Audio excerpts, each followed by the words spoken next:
Hi, so the objective of this lesson is to understand improper integral.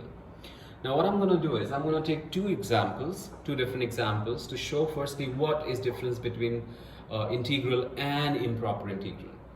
Now of course when you look at a simple integral is obviously, let's say if I have x squared dx and if I'm integrating from 1 to 2. Of course if I look at the graphical representation, let's say this is y equals to x squared curve and this is from 1 to 2. So that gives me this particular finite area. So that's a graphical interpretation, and of course if you evaluate this, that's x cubed over 3 and from 1 to 2. So this answer, which is going to be 2 cubed over 3 minus 1 cube over 3. So this is going to be the value of this area. Now what if I ask a simple question is, what if the upper limit is, let's say, x squared function, if the upper limit is infinity? Or for that matter, I take another function, let's say 1 over x ln x the whole squared from 1 to, let's say, infinity, or let's say 2 to infinity. So how do we tackle these two examples? Now when you look at this, this actually is an improper integral. We call this as improper integral because you see that the upper boundary is infinite. Now if I have to show another example of an improper integral is, let's say if I've got 1 over x function from, let's say, 3 to infinity.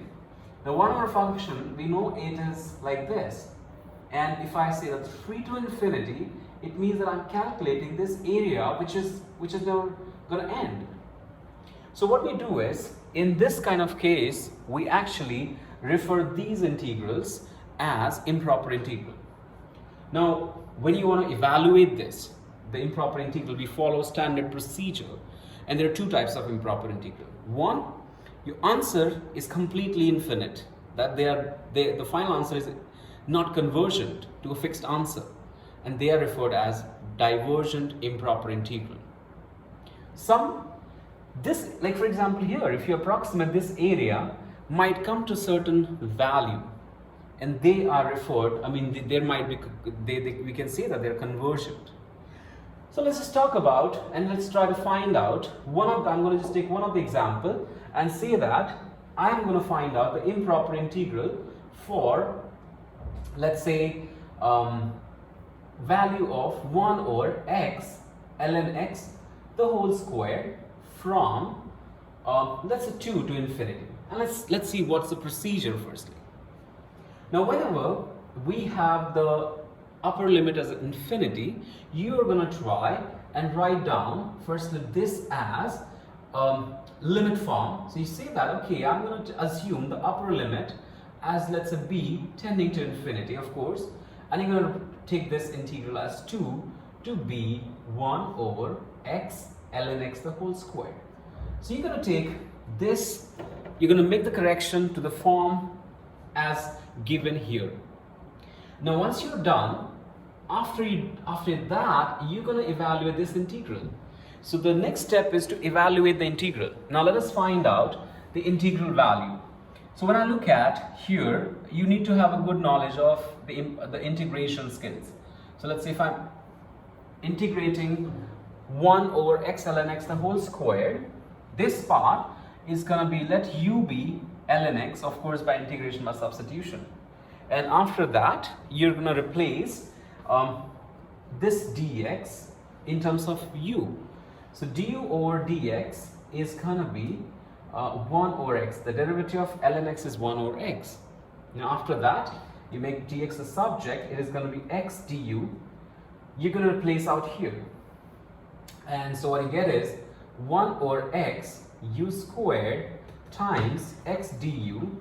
X and x get cancelled, and if you integrate this, you get du over u squared eventually, and which obviously you can modify it as u to the power negative 2 du, which is u to the power negative 1 over negative 1 plus c.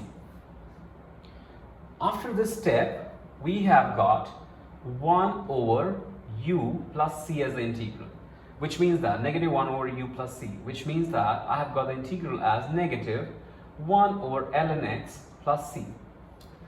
But now since if I put the limit from 2 to b, this value, of course you're not going to put a constant anymore, this constant goes away, and what you're going to do is you're going to take the upper limit from b to 2. So the answer is going to become negative 1 over ln b, and of course this is going to become, if you do minus with minus, upper limit minus lower limit, when you subtract, it's going to become 1 over ln 2. So where is this step coming now in picture? Where is this step coming in picture? Now you're going to put this value out here.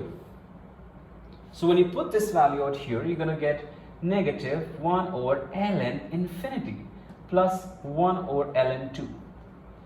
Now the final step is, what's the value of ln infinity? And of course you look at the simple ln x graph. The simple ln x graph is here. So as your x tends to infinity, as you can see that the y also tends to infinity. So as your y tends to infinity, so this part is actually infinity. And since we know 1 over infinity is 0, so this is going to become 1 over ln 2. And this is referred as a convergent improper integral, because you got a final answer 1 over ln 2. I repeat the step. You're going to first take the upper limit. Instead of infinity, you take it as b, and then you're going to replace, you're going to integrate normally and complete the integration procedure. Substitute x as b as upper limit, and then at the end substitute b as infinity.